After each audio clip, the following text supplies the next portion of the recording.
Hey guys, what's up? It's Heather with the Mosco, and today we are going to do the June garden tour. It is pretty early, but we are running out of time, and Jason freshly cut the grass yesterday. I haven't killed the weeds, so you're going to see some weeds, but it looks pretty good, so let's go see what we got going on. We're going to start down here like we normally do in the raised garden bed. There she is, looking beautiful. I did charge my gimbal this time, so it should be slightly less shaky and nauseating. So here on the end, we have our David Austin rose in this pot, and then the blackberries in that pot. The blackberries really did really well, but I have cut them back a little bit because a lot of the branches were super dead. That is a, what is that called? Bordeaux Super Tunia. It's looking great right there. I don't know if I'm going to keep the rose. I don't know what the deal is with that. I lost the other three that were in the bed to my left to voles. We had our garlic here, we have harvested it, and we have put in a succession of sunflowers, and they have germinated, looking great. There is my Mother's Day pot with its kind of subdued mix, looking super healthy, really enjoying that. Mazel basil. This is a impatient that Jackson got me at school. This is real shaky, isn't it? That's an impatient that Jackson got me at school, and it's looking really good as well. Probably the best impatient I've ever grown. This bed had our ranunculus and bulbs in it. Now we have done another succession of zinnias and some ornamental basil for cutting. This is Jackson's pot. It is a Super Tunia he picked. Next to it is Wyatt's pot. Both of those are looking really good. They're actually not on drip, but we've gotten a ton of rain. I've been a lot better this year about fertilizing with the Proven Winners, so that's looking really good. The arch, I did put two clematis. I need to do more stringing because the way that arch is. This is our beds of, there's 3 squash plants in here. This one has been fighting powdery mildew. I've been putting Rose RX on it, which is actually a neem-based product, and cutting off the lower leaves, and that seems to keep it at bay enough. But I've got a rondinise, like a patty pan, and some zucchini, and they are all bearing and pretty good. I've got my herb planter, which we've actually been eating a lot of herbs. That one's looking a little sparse, but that thyme is out of control. I've been drying this stuff as well. These two are eggplants, and they are, I'd say, probably not loving it, because these two are also eggplants. All seeds started at the same time, different types of eggplants, and they're doing much better. In fact, that one is growing a couple eggplants, so that's really exciting. Also, you'll notice this thing in the middle. It's because I had a groundhog eating my stuff. You can tell, like on this one, how it's missing leaves, like on one side. There's a groundhog eating it. So we put that in there, and that does seem to deter them pretty good. We get those on Amazon. That is working for the voles as well, so I'm really excited about that. I've got one more squash in this pot here. I need to transplant this tree out. No way it's happy in that pot, but I need to transplant it out, and some oregano. So that's this part. I will say I put my squash down here this year because last year it got annihilated by bugs, and it was very hard to keep. So I put it down here, and it is doing much better. So I think I need to continue to rotate, but keep them in a raised bed. Unfortunately, I didn't plan very good, and so my garlic's gonna have to go back in the same bed. Let's go over there to this bed. The line of Super Tunias that I struggled with last year for voles, don't mind all the weeds right there, other than right here, are doing really well. And the voles aren't eating the roots, but they're actually eating the dadgum plant itself. So we put some more of those things I've got for the groundhog, and that's actually keeping them at bay. So I'm doing a lot better job of fertilizing. It's looking great. They did take out my 3 roses in here, but the daylilies bloomed and were beautiful. I had some shorts on that. The limelight hydrangea is about to bloom. I'm gonna have to do something about how I pruned that, because there's a section in the center. I'm afraid to prune it all the way back down to like there, but I may have to. Because I mean, these will grow up and take care of it, but I may have to do that because it looks a little funky. Y'all comment below and tell me what you think about that idea. This is Chinese forget-me-nots. It's actually been doing really well. I've gotten several off there. I love the blue flowers. I did replace some of my Banana Cream 2 daisies, and I did have some calla lilies here that were looking really good. We've had a handful of poppies from this area. This bed's not looking the best. I feel like it needs more foliage interest. Like I'm heavy on the blooms, and then in between blooms I got nothing. These are all iris. They did not bloom this year, but I'm assuming they will bloom next year. And I've got my crabapple here. Those random white things are gauze bags that are over my first succession of sunflowers, so that the, what are those things called? Japanese beetles don't eat the blooms, because they're about to bloom and I don't want to lose them to that. The hibiscus also doing very well, and back there we do have the marigolds we started as well, and those are doing super good. I love the front door pots. The garage door pots. These usually turn out pretty well. I spend a lot of time thinking about the tonal things I'm gonna put in here. And I don't know, this might be my favorite yet. So we've got the red coleus, the Surefire red begonias, killing it. This is not on water. It's just getting what the sky gives it. There's also tucked into Diamond Frost Euphorbia and some black sweet potato vine, which I had to special order, but boy, was it worth it. Look at this combination of colors, and it being so dark, it contrasts so well with the house and how kind of shiny and light it is. I also put my Basset Hound pot feet on this pot. I think those look really cute too, so I'm really happy with these. I do go in and pinch out the coleus to get it to branch, and it is looking beautiful. Like this combination of plants in this planter. I have been kind of training these to go in between so it doesn't just start smashing out everything, but it looks so good. So in love with this. Let's go up the stairway here. Here is our Pamela Crawford pot. I did skip out on a few fertilizings, and this isn't getting as much sun. So I'm 80% in love with it. I'd love it to be more blooms than foliage. So I'm gonna start fertilizing it every other day, because I feel like this basket just cannot hold onto fertilizer. But that being said, I do love it. I love the shape of it. I have trimmed it up like right here a time or two. And then of course the hosta bed, looking amazing. It hasn't got to the point where it's super burnt out yet and that I need to come in here and groom everything off of it, but it does look really good right now. Don't mind those weeds. This is probably the biggest transformation this year so far. So these beds I've been working on for a while, and I do have a video that's coming out about this, but these are all Wymetta hydrangeas that I just put mulch down, so it's looking super tidy right now. Earlier this year, I pruned my lamb's ear. I won't do that again. It totally killed half of it. I have bought a lamb's ear and then divided it and put it right here. So I'm trying to refill in that area. I think I'm gonna put a Loropetalum here, because I think the red contrasted with the blue would be pretty.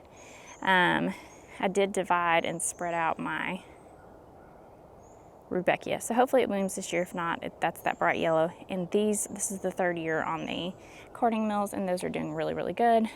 My Supertunia Jazzberry, I just trimmed this back because it was getting a little long, but these look great.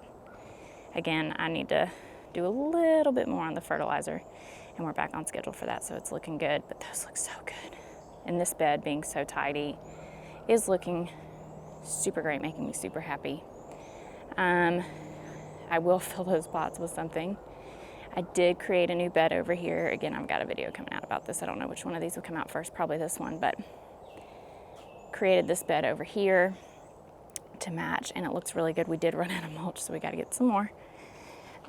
We're just going to do a quick overview of the new bed that I created last year. I really do need to take some time to come in here and A, mulch, but B, plant some stuff. So it's looking fairly good. I definitely want to do more hostas. I'm going to create a walkway. Those pots we planted together, they're not looking so great. I don't think they're getting enough sun, but I definitely need to come in here and fill this up. I do have some hydrangeas. I'm going to move these hydrangeas over here because they don't love the afternoon sun so much, and I'm going to put something that's panicle based that can handle a little more sun right there. So let's go check out the production garden real quick. So here we've got our production garden. I'm really happy with her for the most part right now. So I've got some cut flowers and then also lots of vegetables. I put my potatoes in grow bags. That is not working out. I am losing all of them kind of steadily. I'm not really sure if it's too much water, not enough water, not enough nutrients. I don't know, but I'm losing them. So probably next year we'll go back to putting those in the raised beds. Anyone that I've completely lost, I just went ahead and put some sunflowers in, so that's what's happening here. Down here, I've got my dahlias. The dahlias, however, are doing excellent in the grow bags. I've got a handful that aren't doing so great, but most of them are setting buds and blooming earlier than they ever had before. In this bed, we've got snapdragons, which are cool flowers, and I'm going to this year start them in the fall instead of in the spring. They are leggy.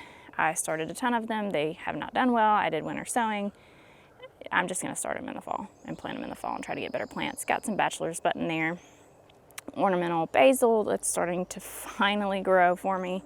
And I got really over it on that side and just threw down a bunch of seed. This is all zinnias.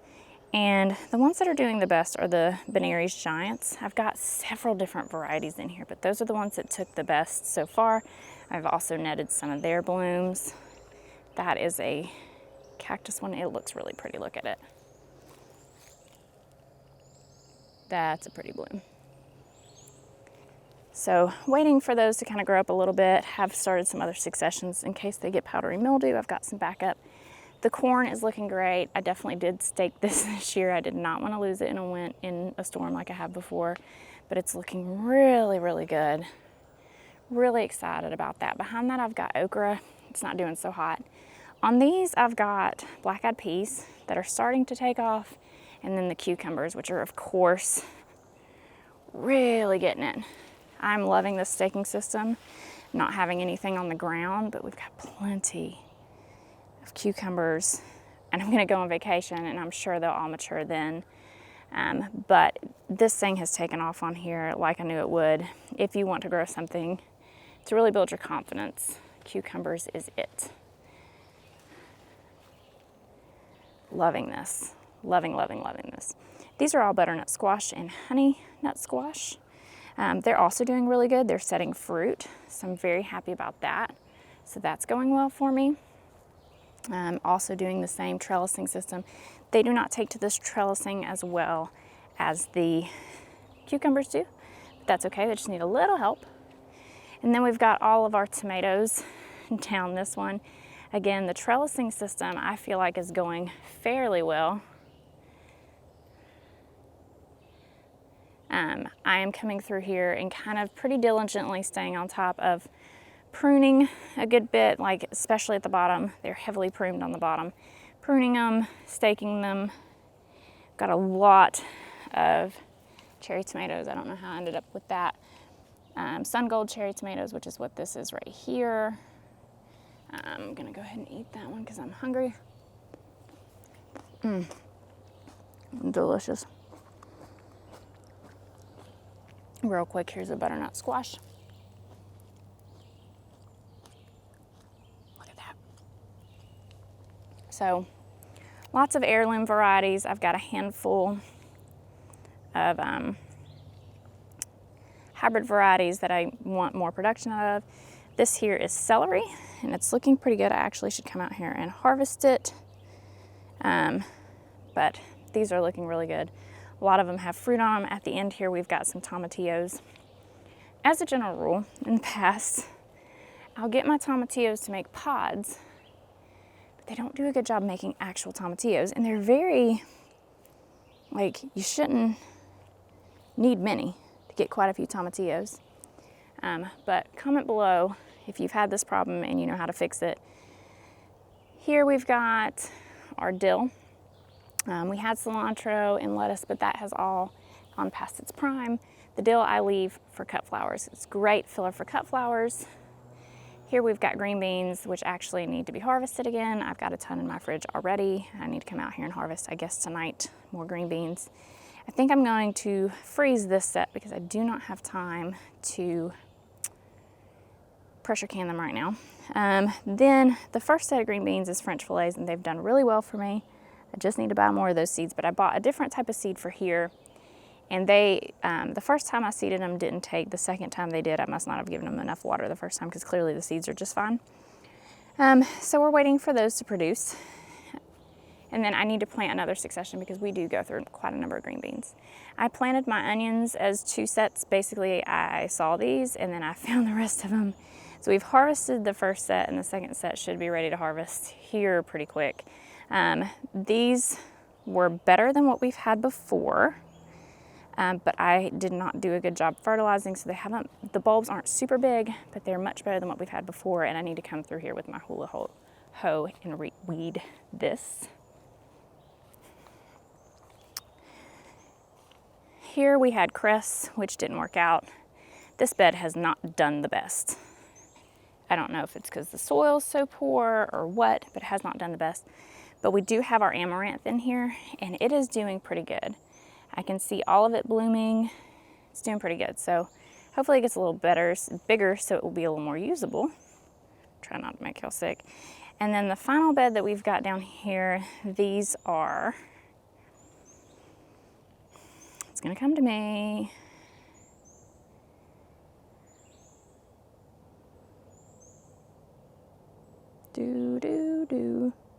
Cosmos, all different types of cosmos.